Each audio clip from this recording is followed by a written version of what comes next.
Students, last video में, last lecture में हमने एनपीयू के बेसिक किए थे। अब यहाँ हम थोड़े से जो एनपीयू के क्वेश्चंस आ सकते हैं एग्जाम में वो कर रहे हैं। ठीक है, सबसे पहले जो चीज है, देखो, एक आपको पूछा जा सकता है मटेरियल कंज्यूम्ड, मटेरियल इस साल कितना कंज्यूम हुआ है वो बताओ। अब मटेरियल कंज्यूम किससे रिलेटेड है? आपको फंड मिला था, मैच फंड। ठीक है, मैच फंड मिला है तो उस पैसे को कहाँ लगाना है? मैच ऑर्गेनाइज करने के लिए। हमने एक मैच किया, उसमें हमने पैसा लगाया उस मैच फंड का। अब हमें पता करना है कि उसमें से कितनी चीजें, कितना पैसा हमारा लग चुका है, या कितना मटेरियल इसमें प्राइस फंड होगा, या फिर हमने बिल्डिंग कंस्ट्रक्ट की है तो उसका हमें लगा, तो कितना मटेरियल कंज्यूम हो चुका है। इसका एक फॉर्मूला है, उसके अकॉर्डिंग आप इसका आंसर कैलकुलेट कर सकते हो। सबसे पहला, opening stock plus purchases minus closing stock. ये कैलकुलेट करके हमारा ये पता चल जाएगा कि मटेरियल कंज्यूम्ड हमारा पूरे साल जितना हमने मटेरियल कंज्यूम किया है वो कितना है। तो इस फॉर्मूला से आप आसानी से चीजें कर सकते हो। अगर आपको मटेरियल कंज्यूम में आपको पता चल गया कि हमारा मटेरियल का ओपनिंग बैलेंस था 2 लाख, ठीक है, ओपनिंग बैलेंस पता चल गया, हमने बीच में और परचेज किया 1 लाख का, हो सकता है स्टेशनरी का बैलेंस हमारे पास 2 लाख का था, हमने 1 लाख और परचेज किया है, और हमारा क्लोजिंग अभी 50,000 बाकी है। तो जितना हमारा यूज हो गया वो इससे पता चल जाएगा कितना मटेरियल कंज्यूम था हमारा। ठीक है, हमें क्वेश्चन में दे रखा होगा ओपनिंग स्टॉक कितना है, परचेज या सेल कितना है, या दोनों चीजें, परचेजेस भी, सेल्स भी, क्लोजिंग स्टॉक भी। मतलब अब कॉस्ट ऑफ मटेरियल कंज्यूम का क्वेश्चन आएगा तो वो हम कर लेंगे। ठीक है, अब देखो, हमने पढ़ा था कि हमें स्पेसिफिक फंड मिल रहा है, इस चीज का स्पेसिफिक फंड, उस पर हमने इन्वेस्टमेंट करी, इन्वेस्टमेंट का इंटरेस्ट हम दे रहे हैं, ये सब चीजें। अब देखो, अगर आपको एग्जाम में आया एक स्पेसिफिक फंड, आपको दे रखा है उन्होंने मैच फंड। अब ये मैच फंड क्या हो गया? स्पेसिफिक। इसको हम कहाँ लिख सकते हैं स्पेसिफिक फंड को? अगर आपको सिर्फ स्पेसिफिक फंड दे रखा है, लायबिलिटी, ये सिंपल लायबिलिटी में चली जाएगी। अगर सीधा फंड लिखा है, जर्नल फंड होगा, वो कहाँ जाएगा? इनकम और एक्सपेंडिचर। ठीक है, अब आपको दे रखा है मैच फंड 2 लाख रुपए, और आपको दे रखा है मैच एक्सपेंस 1 लाख रुपए। आपको ये कैसे शो करना है? आपको अमाउंट निकाल के बताना है कि टोटल अमाउंट हमारा कितना जाएगा। तो देखो, हमारा ये बना बैलेंस शीट का एक्सट्रैक्ट। हो सकता है आपके एग्जाम में आपको बैलेंस शीट का एक्सट्रैक्ट दे रखा हो, उसके अकॉर्डिंग आपको चूज करना है कौन सा सही है। अब एग्जाम में ये वाला ऐसे क्वेश्चन किसी भी फॉर्म में पूछा जा सकता है। डायरेक्ट पूछ लिया कितना हमारा मैच फंड बचा है, या आपसे ये पूछा कि आप इसको एक्सट्रैक्ट में दे रखा हो, चूज द करेक्ट आंसर। यहाँ लायबिलिटी, हमें पता है ये मैच फंड हमारी लायबिलिटी में जाएगी। यहाँ लिखा मैच फंड 2 लाख, और हमारा मैच एक्सपेंस, हमारा एक्सपेंस हो गया 1 लाख का। तो हमारा पैसा भी कितना बचा? 1 लाख का। अब ये देखो, एक्सपेंस हुआ ना, मुझे 2 लाख रुपए मिले किसी चीज के लिए, उसमें से 1 लाख रुपए मैंने उसी चीज में खर्च किए, तो अब जितना बचा वो मेरा बैलेंस हो गया, इतना पैसा हमें बचा है। अब आपको क्वेश्चन में दे रखा होगा मैच फंड,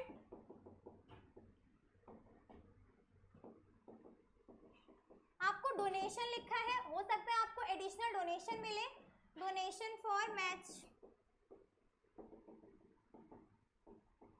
ठीक है, उसके अलावा आपका एक्सपेंस भी हुआ है, मैच एक्सपेंस, मैच एक्सपेंस हो गया आपका 2 लाख।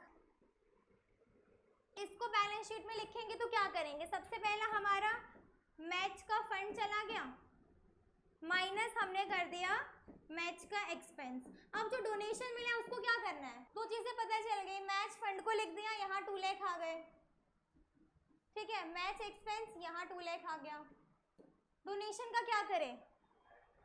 डोनेशन को इसमें हमारे मैच फंड में वापस से हम ऐड कर देंगे, क्योंकि डोनेशन किस चीज का है? मैच का ही है। अगर यहाँ डोनेशन सीधा लिखा होता क्वेश्चन में, आपको फॉर मैच नहीं लिखा, सिर्फ डोनेशन लिखा है, तो क्या करेंगे? अलग से इसमें नहीं लिखेंगे, क्योंकि सिर्फ डोनेशन है तो वो जर्नल डोनेशन हो गया।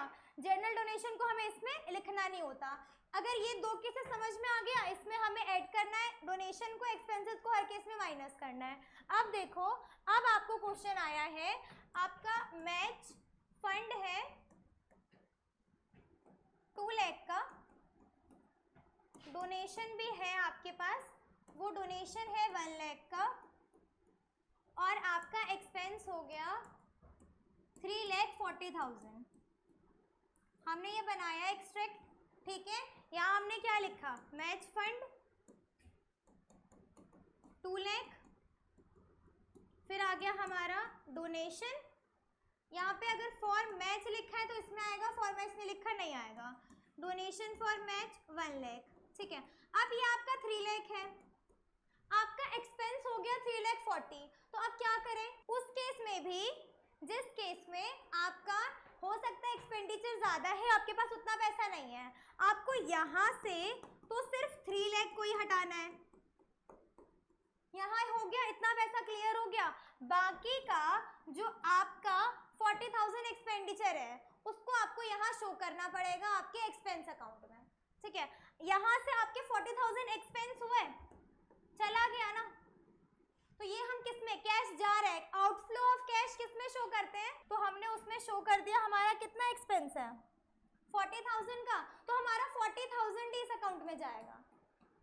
और ये 40,000 इस अकाउंट में तब तक रहेगा जब तक कि हमारे पास और एक्स्ट्रा पैसे इसके नहीं आ जाते, ठीक। अब देखो, अगर क्वेश्चन में यहाँ प्राइस लिखा है, प्राइस डिस्ट्रीब्यूशन, अब अगर सिंपल सिर्फ प्राइस डिस्ट्रीब्यूशन लिखा है तब उसको हम इसमें नहीं लेंगे, लेकिन प्राइस डिस्ट्रीब्यूशन फॉर मैच लिखा है, क्योंकि अगर एग्जाम में मैच फंड से रिलेटेड क्वेश्चन आता है तो मैच फंड में प्राइस डिस्ट्रीब्यूशन लिखा रहता है, तो वो जितना भी प्राइस डिस्ट्रीब्यूशन का पैसा होता है उसको भी हमें माइनस करना होता है।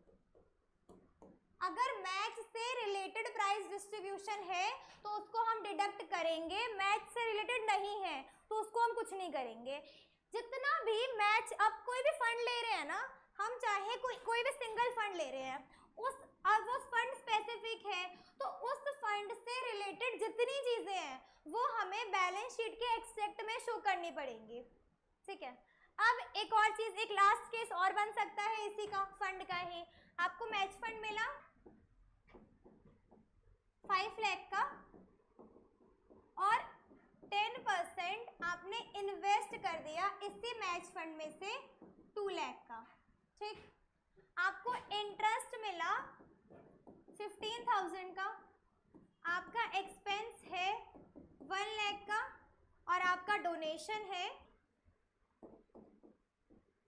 1 लाख का, ठीक है। अब हमें क्या करना है, यहाँ पे हमारा मैच फंड कितना है 5 लाख, हमारा इन्वेस्टमेंट कहाँ जाता है, इन्वेस्टमेंट एसेट होता है, लायबिलिटी होती है, तो हम ये 10% इन्वेस्टमेंट यहाँ लिख देंगे 2 लाख। अब इंटरेस्ट इस इन्वेस्टमेंट पे मिलेगा तो इंटरेस्ट ऐड कर दिया, इंटरेस्ट कितना मिल रहा है 15,000 मिल रहा है, बन कितना रहा है 2 लाख का 10% 20,000। हम यहाँ कैसे लिखेंगे, हमें इंटरेस्ट रिसीव्ड हो रहा है 15,000 प्लस करके लिखेंगे अक्रूड इंटरेस्ट, अक्रूड हमारा प्लस होता है 5,000, ठीक है। ये क्लियर हो गया। अब देखो आपके एग्जाम में ऐसा क्वेश्चन आएगा तो आपको ये भी ध्यान रखना है कि क्या इन्वेस्टमेंट के पास डेट लिखी है, क्योंकि अगर डेट लिखी होगी तो जो भी इंटरेस्ट होगा हमारा इन्वेस्टमेंट का, तो वो इंटरेस्ट हमें कैसे मिलेगा, उस डेट के अकॉर्डिंग। जितना डेट गिवन है उतने महीने के इंटरेस्ट देते हैं। देखो इंटरेस्ट किस चीज़ पे देते हैं, जितना पैसा हमने यूज़ किया। अगर हमने पैसा ही 9 महीने के लिए यूज़ किया तो हम उसको पूरे साल का इंटरेस्ट तो देंगे नहीं, तो उस बेसिस पे हमें इंटरेस्ट देना है, ठीक है। उसके अलावा जो हमारा डोनेशन है वो डोनेशन ऐड हो जाएगा, और जो हमारा एक्सपेंस है, एक्सपेंस हो गया हमारा माइनस, ठीक है। अब हमारा अक्रूड यहाँ भी आ जाएगा, यहाँ ऐड हुआ, यहाँ भी अक्रूड आता है क्योंकि अक्रूड अभी हमें मिलना है, तो ये कितना हो गया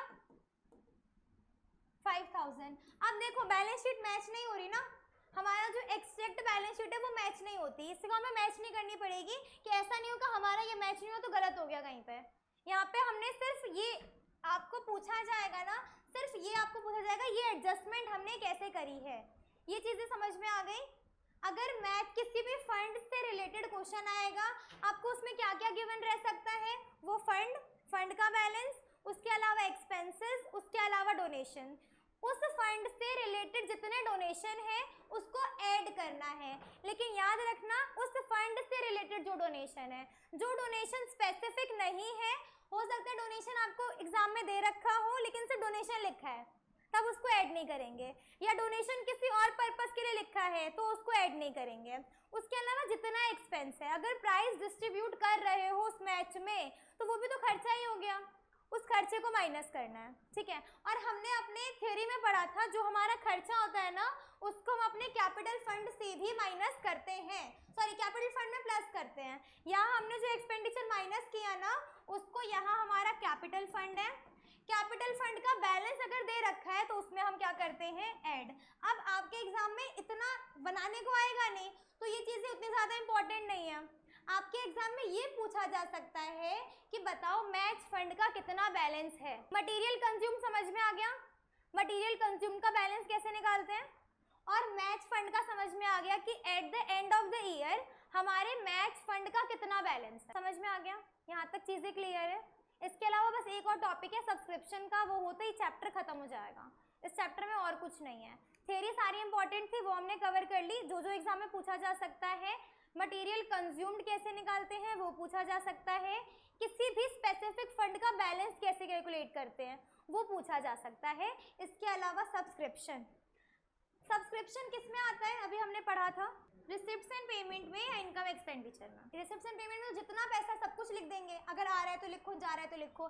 स्पेसिफिकली जो सब्सक्रिप्शन है जो इस साल का है वो हमें अक्रूवल बेसिस पे इनकम एक्सपेंडिचर में लिखना होता है। अब सब्सक्रिप्शन का पैसा आ रहा है तो कौन से अकाउंट में लिखेंगे, इनकम एक्सपेंडिचर के डेबिट या क्रेडिट, इनकम साइड। अब देखो, अब हमारा सब्सक्रिप्शन कैसे कैलकुलेट करना है, हम अभी कौन से साल में है, 23-24 में, अकाउंट्स में कभी 24 मत बोलो, 23-24 में। अब देखो जो हमारा इनकम एक्सपेंडिचर में जाएगा वो कौन सा जाएगा पैसा, जो 23-24 का है, सिर्फ इस साल का पैसा जाएगा। अब 23-24 के पहले का जो पैसा है उसको माइनस करना है, ठीक है, और इसके बाद का जो पैसा है उसको माइनस करना है, सिर्फ इसी साल का पैसा लेना है। अब इसमें एक चीज समझो, देखो ये है हमारा 22-23 और ये हमारा 24-25। अब अगर हम 2023-24 में हैं, 2023-24 में हमें पिछले साल का कुछ ड्यू मिला है, ड्यू मतलब पहले वाला इस साल मिला है। अगर लिखा है ड्यू पैसा 10,000 जो हमें मिला है 23-24 में, आपको सिर्फ इतना लिख के देंगे 10,000 ड्यू था 23-24 में मिला है। अब बताओ क्या करें इसका, ठीक है आपका हो गया। देखो जो ड्यू था, ड्यू का मतलब पैसा मिलना था नहीं मिला, इस साल मुझे ड्यू का पैसा मिला है 10,000। इस साल के ओपनिंग में शुरुआत में ही ओपनिंग बैलेंस आपको कैसे दे रखा होगा, opening due balance, opening outstanding balance, opening outstanding balance और क्लोजिंग आउटस्टैंडिंग बैलेंस। ये बहुत इंपॉर्टेंट है, इसमें सबसे ज्यादा गलतियां होती हैं। ये सीख गए तो पूरा चैप्टर सीख गए, ये नहीं सीखे तो कुछ नहीं सीखे। ओपनिंग आउटस्टैंडिंग बैलेंस और क्लोजिंग आउटस्टैंडिंग बैलेंस।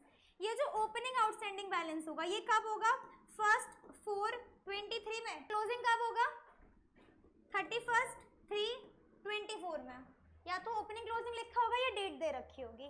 अब ये जो 1/4/23 में ड्यू होगा ये कौन से साल का होगा, पिछले साल का होगा ना। अगर ये चीज समझ में नहीं आई दोबारा पूछ, ये 1/4/2023 में हमें अगर ड्यू दिखा रहा है तो वो इस साल का तो नहीं हो सकता ना, ये साल तो अभी शुरू ही हुआ है, वो किस साल का होगा, पिछले साल का। तो उसको क्या करेंगे, माइनस कर देंगे। अब 31/3/2024 में हमें जो ड्यू दिखा रहा है, क्लोजिंग के टाइम पे जो ड्यू दिखा रहा है वो किस साल का होगा, वो इसी साल का होगा। उसको क्या करेंगे, प्लस कर देंगे ना, पिछले साल का भी माइनस, इस साल का भी माइनस, वो आने वाले साल का ना, ठीक है। अब हमने इसमें अभी तक हमने सिर्फ क्या देखा, आउटस्टैंडिंग की ट्रांजैक्शन की है, अभी तक हमने सिर्फ आउटस्टैंडिंग का समझा है। अगर ओपनिंग आउटस्टैंडिंग है या अगर हमारा फर्स्ट 423 का आउटस्टैंडिंग है, तो हमने क्या किया, अगर क्लोजिंग आउटस्टैंडिंग है मतलब 31st 324, इस आउटस्टैंडिंग को हमने क्या किया, समझ में आ गया? नहीं आया तो दोबारा बता दूंगी, नहीं तो इस चैप्टर को हम दोबारा करेंगे, मतलब अभी नहीं और भी बाद में। अब देखो आउटस्टैंडिंग हो गया, अब एक दूसरा क्या आता है, प्रीपेड। प्रीपेड मतलब पहले ही दे दिया, अब 1/4 को अगर प्रीपेड था या लास्ट में प्रीपेड, अब इसको समझते हैं। देखो अगर हमारे पास दे रखा है 1/4/2023 को कुछ प्रीपेड है, प्रीपेड मतलब एडवांस में, अब ये प्रीपेड हमें इसी साल में रिसीव हो गया होगा ना, इस साल में कुछ हमें पहले से रिसीव हुआ होगा, उसको हमने नहीं लिखा होगा। अगर प्रीपेड है तो वो कौन से साल का होगा, पिछले साल आपको किस साल का प्रीपेड मिला होगा, पिछले साल का ही प्रीपेड मिला होगा। अच्छा देखो सिंपल समझते हैं, आप फोन में रिचार्ज करते हो, प्रीपेड होता है पोस्टपेड होता है, आपका पोस्टपेड है, जनरली सबका प्रीपेड होता है, पहले पेमेंट करो बाद में उसको, आपका प्रीपेड ही है ना। पोस्टपेड तब करते हैं जब कहीं बाहर जाना हो, ठीक है, जहाँ नेटवर्क इश्यू होता है, प्रीपेड है। अब अगर हम अपने अकाउंट्स में बात कर रहे हैं, अगर आपने फरवरी में आपने रिचार्ज कराया 3 महीने का, लेकिन आपका साल कब खत्म हो रहा है, फरवरी में है, मार्च में है, अप्रैल में है, आप अपनी बुक्स बना रहे हो, अकाउंटिंग बुक्स बना रहे हो, मार्च में आप हो, तो अब 1 महीना जो अप्रैल का बचा है वो आपके लिए क्या होगा, प्रीपेड होगा ना, आपने पहले ही पेमेंट कर दिया। तो हम अगर सिर्फ इस साल का खर्चा दिखा रहे हैं, ये सपोज को 300 रुपए का रिचार्ज है, तो हमारे इस 2 महीने के लिए 200 होगा, इसका माइनस कर देंगे 100 रुपए, 200 लिख देंगे। अब अगले साल आ गए अप्रैल से मार्च में, तो ये जो प्रीपेड था ये यहाँ यूज कर लेंगे, वो जो खर्चा पिछले साल नहीं दिखाया वो खर्चा इस साल दिखाएंगे। इसी तरह जो 2023-24 में किसी ने मुझे एडवांस पैसा दिया था, उसको मैंने 22-23 में, जो 22-23 में मुझे किसी ने पैसा एडवांस में दिया था, उसको मैंने 22-23 में से माइनस कर दिया होगा कि भाई अगले साल का पैसा है, तो उसको हम क्या करेंगे, इसमें प्लस कर देंगे, क्योंकि ये तो मेरे 23-24 का पैसा है ना, इस साल का। थोड़ा थोड़ा जा रहा है, ऊपर से जा रहा है, थोड़ा जा रहा है, थोड़ा बाहर जा रहा है, ऐसा होगा, ठीक है। अब देखो सब बाहर ही जा रहा है। अब देखो जो 31 मार्च 24 में प्रीपेड मिला होगा, अब मुझे लास्ट में क्लोजिंग के टाइम पे जो प्रीपेड मिला होगा वो आने वाले साल का होगा ना, उसको हमने क्या किया, माइनस। आया थोड़ा बहुत, यही ट्रिकी है इस चैप्टर में, और कुछ अभी तक ट्रिकी था, और सब कुछ सिंपल ही था ना, एक यही है। अब देखो नेक्स्ट पेज पे लिखती हूँ, यहाँ हमने क्या लिखा, ओपनिंग का जो हमारा आउटस्टैंडिंग था उसको माइनस किया, और ओपनिंग का जो प्रीपेड था उसको क्या किया, प्लस। क्लोजिंग का आउटस्टैंडिंग प्लस करते हैं, क्लोजिंग का जो प्रीपेड होता है उसको क्या करते हैं। इन शॉर्ट आपको सिर्फ इस साल का पैसा चाहिए, जो पिछले साल का पैसा था उसको हटा दिया, जो आगे आने वाले साल का है उसको हटा दिया। अब इसका एक क्वेश्चन कराऊंगे, उसके बाद चले जाना। एक क्वेश्चन, लास्ट क्वेश्चन, आपको सब्सक्रिप्शन रिसीव्ड हुई है 1 लाख, इस 1 लाख में इंक्लूड है 20,000 जो है 22-23 का, ये 23-24, ठीक है। इसी 1 लाख में इंक्लूड है 10,000 फॉर 20,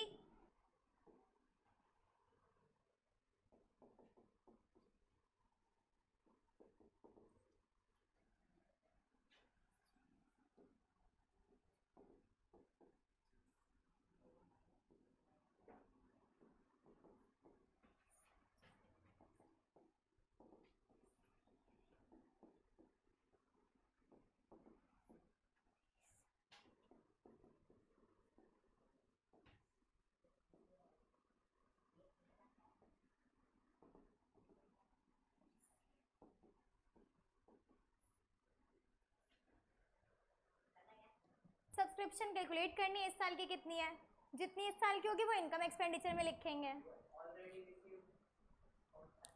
ऑलरेडी रिसीव्ड का मतलब क्या होगा, एडवांस में मिल गया ना, एडवांस में 22-23 में 10,000 मिल गए थे, हाँ, जितना भी आपको अमाउंट दे रखा होता है ना सब इसमें इंक्लूड होता है, इसमें से तभी तो प्लस माइनस करते हैं, अगर इंक्लूड नहीं होगा तो हमें प्लस माइनस करना ही नहीं है। अब देखो पहले बैलेंस मैंने 1 लाख का लिया,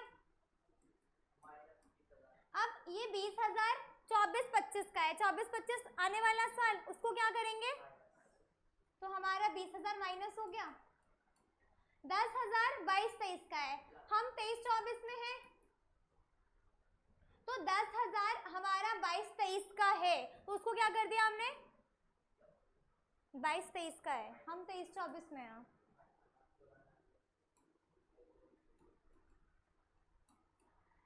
5,000 22-23 में मिलने थे, वो अभी भी नहीं मिले हैं, तो उसको क्या करना है हमें,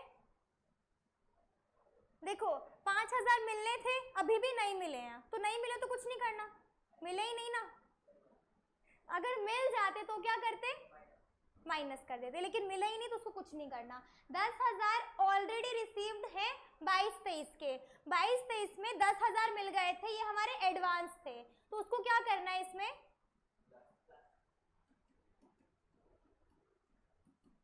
ठीक है। अब इसी की तरह अगर आपको क्लोजिंग ओपनिंग दे रखा हो, यहाँ दे रखा है 1 लाख का बैलेंस है, ठीक है, और आपको दे रखा है opening outstanding 20,000, closing outstanding 10,000, opening prepaid 20,000, 40,000 और क्लोजिंग प्रीपेड 20,000। क्या करोगे आप, कैलकुलेट करके फिर आंसर बताओ। सब्सक्रिप्शन रिसीव्ड जो आपका उसमें जाएगा इनकम एक्सपेंडिचर में, तो किसको आपस में माइनस प्लस कर रहे थे, हमें इसमें ही माइनस प्लस करना है ना, ठीक है। देखो पहले 1 लाख आया, ओपनिंग आउटस्टैंडिंग को क्या करेंगे, ओपनिंग आउटस्टैंडिंग को ओपनिंग आउटस्टैंडिंग, अगर ओपनिंग आउटस्टैंडिंग है तो वो पिछले साल का होगा ना, इस साल तो कुछ कमाया ही नहीं ना। अगर देखो 1/4 हम देखो अभी 1/4/2023 में अगर है और हमें दिखा रहा है कि कुछ ड्यू है, तो अभी हमने कुछ कमाया कहाँ के ड्यू होगा, कमाएंगे तब तो ड्यू होगा ना, तो माइनस कर देंगे। क्लोजिंग आउटस्टैंडिंग दे रखा है तो उसको क्या करेंगे, क्योंकि वो माइनस तो ये ऐड, ठीक है। अब ओपनिंग प्रीपेड है, मतलब ओपनिंग प्रीपेड का मतलब क्या, पिछले साल ऑलरेडी रिसीव हो चुका था, plus closing prepaid minus, answer अब बताओ, ठीक है। हाँ आपका सही था, 1:30 और 1:10 में कितना ही अंतर है, ठीक है। तो हमारा एनपीओ का पूरा चैप्टर यहाँ कंप्लीट होता है और इसके बाद हम नेक्स्ट चैप्टर न्यू लेक्चर में पढ़ेंगे। आप लोग